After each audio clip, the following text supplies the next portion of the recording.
9व्या आठवड्याच्या 5व्या व्याख्यानात आपले स्वागत आहे।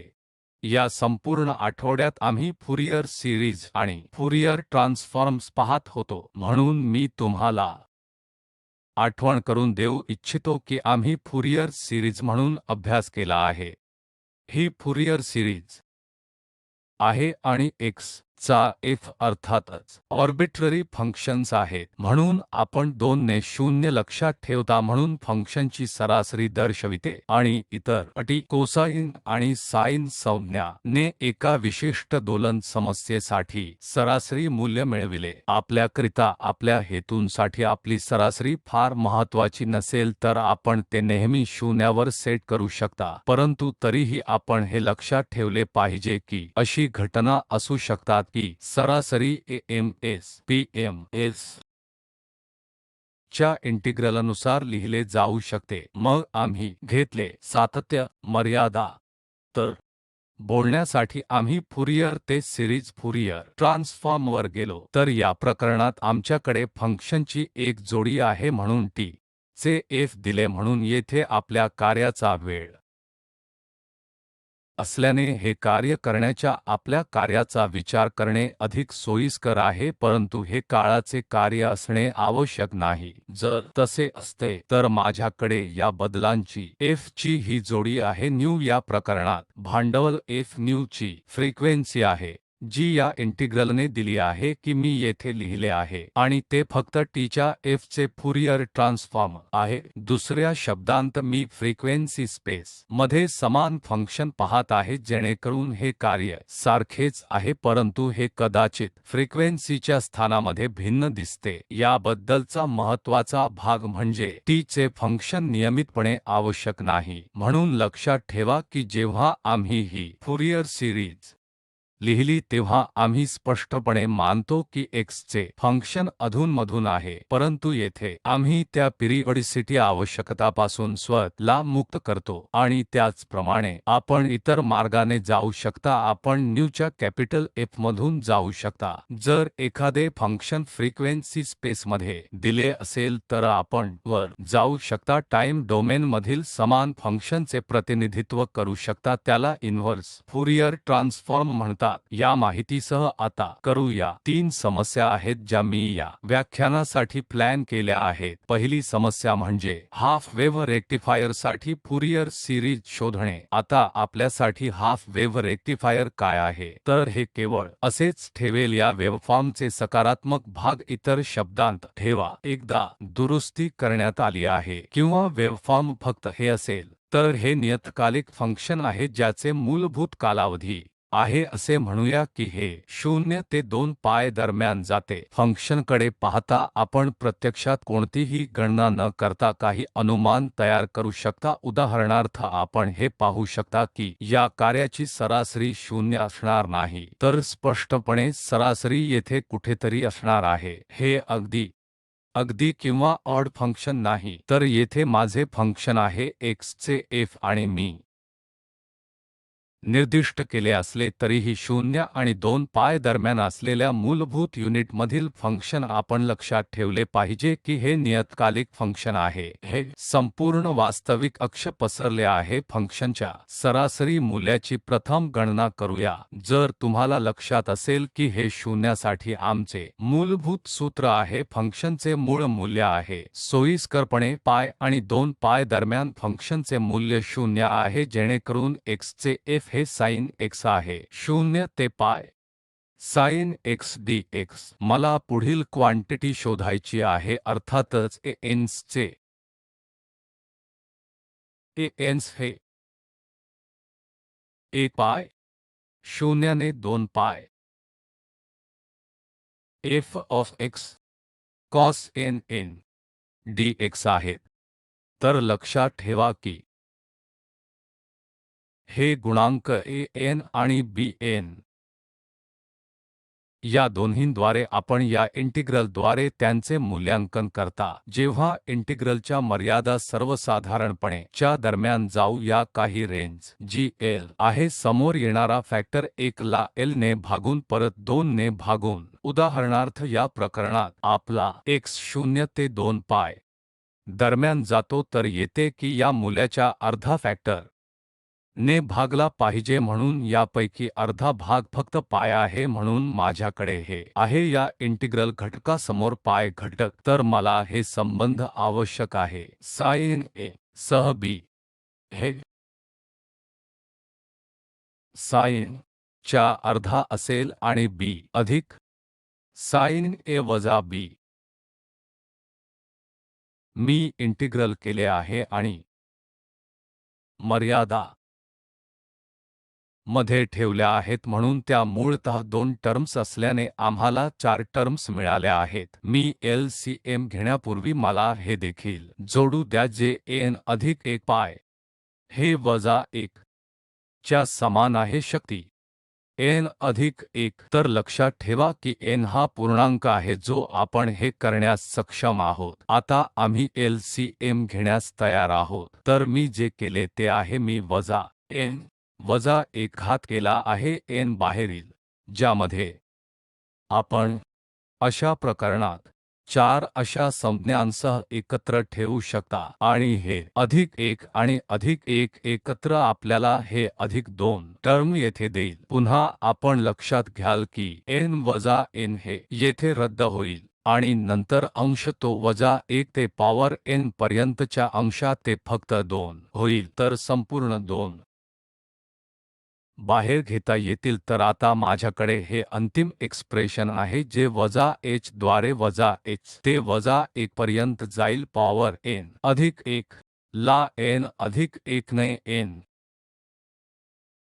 मध्ये विभाजित केले जाईल. मी bn साठी इंटिग्रल लिहिले आहे. पुन्हा आपल्याला समान गोष्ट करण्याची आवश्यकता आहे, म्हणून हे इंटिग्रल जेव्हा या x समोर असलेल्या कोणत्याही संख्येच्या समान असेल तेव्हाच योगदान देईल. तर या प्रकरणात ते 1 असते, म्हणजे केवळ मूल्य जे हे इंटिग्रल 0 असेल तर n बरोबर 1 असेल, ज्यामध्ये प्रकरण आणि इतर सर्व bn बरोबर 0 आहे n साठी जे 1 पेक्षा जास्त असेल. आता आपण सर्व परिणाम एकत्र करू शकतो. f च्या x बरोबर b1 आहे, म्हणून मला हे सर्व समाविष्ट करू द्या की या सर्वांसह प्रथम अधिक समाविष्ट करा. चला फंक्शनची पुनर्रचना करूया. आता मी या सर्व अटी एकत्रित करू शकतो आणि अंतिम एक्सप्रेशन लिहू शकतो, म्हणून हे आमच्या कार्यासाठी अंतिम निकाल आहे.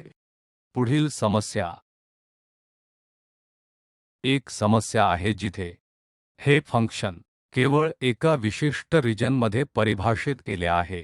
येथे फंक्शन आहे f चे x हे cos स्क्वेअर x आहे आणि आपल्याला ते शोधावे लागेल, म्हणून फुरियर रिप्रेझेंटेशन. तर आपण प्रथम हे फंक्शन प्लॉट करू. तर मी तुमच्यासाठी cos square x function plot केले आहे, म्हणून एक मुद्दा असा आहे की ते एक फंक्शन आहे. हे आकृतीतून अगदी स्पष्ट आहे आणि मूलभूत पिरियॉडिसिटी येथून येथे असेल जे 0 ते पाय पर्यंत जाईल. तर आपण अनुमान काढू शकता ती आणखी एक गोष्ट म्हणजे नक्कीच फंक्शनचे सरासरी मूल्य 0 नाही, आणि कारण ते एक फंक्शन देखील आहे, कोणतीही गणना न करता आपण असे म्हणू शकता की सर्व bn गुणांक सर्व n साठी 0 असणार आहे. तर या बरोबर फक्त फंक्शनचे सरासरी मूल्य आणि n ची गणना करूया. तर मी येथे 0 साठी मानक सूत्र लिहिले आहे. 10 फंक्शनचे सरासरी मूल्य ठीक आहे, म्हणून मी इंटिग्रलच्या मर्यादेमध्ये ठेवले आहे आणि असे दिसून आले आहे की 0 1 आहे. आता आपण सर्व गुणाकार करू. n चे गुणांक n चे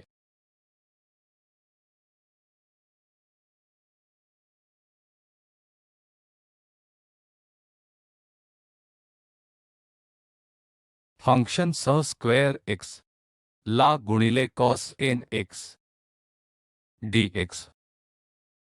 पुन्हा आम्ही सह स्क्वेअर x ला 1 अधिक सह 2x ने 2 ने विभाजित केले आणि संपूर्ण गोष्ट 2 cos n x dx आहे, तर हे दोन्ही इंटिग्रल करणे सोपे आहे, विशेषतः हे दुसरे इंटिग्रल आपण केले पाहिजे. लक्षात ठेवा की हे पहिल्या दिवशी मध्ये पाहिलेले एक सूत्र आहे जेव्हा आम्ही ला फुरियर सिरीजकडे पाहिले. सर्वसाधारणपणे cos nx चे इंटिग्रल काय आहे, तर जेव्हा m हा n च्या बरोबरीने असेल तेव्हा सर्व्हाइव्ह करण्याची एकमेव संज्ञा म्हणजे जेव्हा हे इंटिग्रल लक्षात घेता येथे टिकून राहील असा एकमेव शब्द जो n2 च्या बरोबरीने असेल तेव्हा असेल. आणि आपण पाहू शकता की येथे प्रथम पद इंटिग्रल आहे cos nx जे मला sin nx ने विभाजित करून n आणि sin nx करणार आहे. n चे मूल्य कितीही असो, पूर्णांक n हे 0 पाय आणि x बरोबर 0 म्हणून x बरोबर x असेल तर पहिले इंटिग्रल पूर्णपणे 0 आहे. स्पष्टपणे आम्ही अशा परिस्थितीकडे गेलो आहोत जिथे सर्व n चे 0 आहेत वगळता ज्यासाठी n 2 च्या समान आहे. तर आपल्याकडे अशी परिस्थिती असेल जिथे हे 2 बरोबर 1 च्या बरोबर 2 अंतिम निकालाच्या शेवटी अर्धा अधिक अर्धा भाग सह 2x असेल आणि इतर ans 0 असेल आणि bn चे देखील 0 असेल. तर आपल्याकडे परिणाम आहे की cos स्क्वेअर x बरोबर 1 अधिक सह 2x बरोबर 2 ने. ठीक आहे, हे फार आश्चर्यकारक नाही, हे फक्त एक मूलभूत त्रिग्नॉमेट्रिक ओळख आहे. येथे समस्या अशी आहे की माझ्याकडे t चे f आहेत जे दोन एक्सपोनेन्शियल फंक्शन्सचे उत्पादन आहे, एक म्हणजे e पॉवर म्हणजेच 2 पाय न्यू 0 t आणि मग घातांकीयरित्या क्षय कार्य n वेळ टाऊ. हे काही वेळ स्थिर आहे, हे आपण लक्षात घ्याल की हे फक्त डम्प्ड हार्मोनिक ऑसिलेटरचे निराकरण आहे. आता मला याचे फुरियर ट्रान्सफॉर्म शोधायचे आहे, म्हणून न्यूचे f हे वरून अनंतापर्यंत 0 दिले जाईल. आम्ही te चे f 0 पॉवर वजा पाय 2 p n न्यू t मधून n I dt पर्यंत समाकलित करू. तर मी ते e पॉवर वजा म्हणून लिहिले आहे t मध्ये समाकलित केलेले काही इंटिग्रल t वर पुन्हा करणे सोपे आहे. फक्त घातांकीय अविभाज्य f असेल तर न्यूचा f इंटिग्रल च्या बाहेर घेतला जाऊ शकतो आणि इंटिग्रलच्या या एक्सपोनेन्शियलचे 0 आणि इन्फिनिटी दरम्यान मूल्यांकन केले पाहिजे. आता आपण पाहू शकता की जर मी अपर लिमिटला इन्फिनिटीच्या समान ठेवले तर अंश फक्त 0 वर जाईल आणि जर मी कमी मर्यादा घातली तर ते मला 1 देईल आणि म्हणून अंतिम निकाल I 2 पाय न्यू वजा 9 0 अधिक 1 जोडून टाऊ ने विभाजित होईल. तर हे माझे f चे न्यू होते आणि मी वापरेन 2 पाय न्यू हे ओमेगा आणि 2 पाय न्यू 0 हे ओमेगा 0 आहे. आता हे पाहणे अधिक सोयीस्कर आहे, ज्याला पॉवर स्पेक्ट्रम म्हणतात, म्हणून आपल्याला न्यूच्या f स्टारच्या f अंकाची गणना करायची आहे. तर ते मला याचा मॉड्यूलस स्क्वेअर देईल आणि ते सकारात्मक डेफिनेट फंक्शन असेल. हे मी आत असावे, तर मला या f न्यू स्क्वेअरचा निकाल थेट लिहू द्या आणि ते मला देणार आहे. म्हणून न्यू वापरण्याऐवजी मी ओमेगा वापरला आहे. आम्हाला न्यू आणि ओमेगा यांच्यातील संबंध माहित आहे. याचे थोडे अधिक ज्ञान घेणे, मी ते कसे प्लॉट केले हे पाहणे चांगले आहे. तर हे असे आहे की फंक्शन कसे दिसेल. फंक्शन चे फुरियर ट्रान्सफॉर्म ज्याचे अँप्लिट्यूड घातांकीयरित्या क्षय होते. तर हा माझा t चा f होता आणि मी येथे पॉवर स्पेक्ट्रम प्लॉट केला आहे. जेव्हा इतर शब्दांत न्यू 0 च्या तुलनेत न्यू जेव्हा वाढते तेव्हा ते न्यू 0 किंवा फ्रिक्वेन्सी असे म्हणण्यासारखे आहे. या फंक्शनमध्ये न्यू 0 ची फ्रिक्वेन्सी सर्वाधिक आहे. इतर सर्व फ्रिक्वेन्सी तुलनेने कमी योगदान देतात आणि जवळपास न्यू 0 चा क्षय होतो.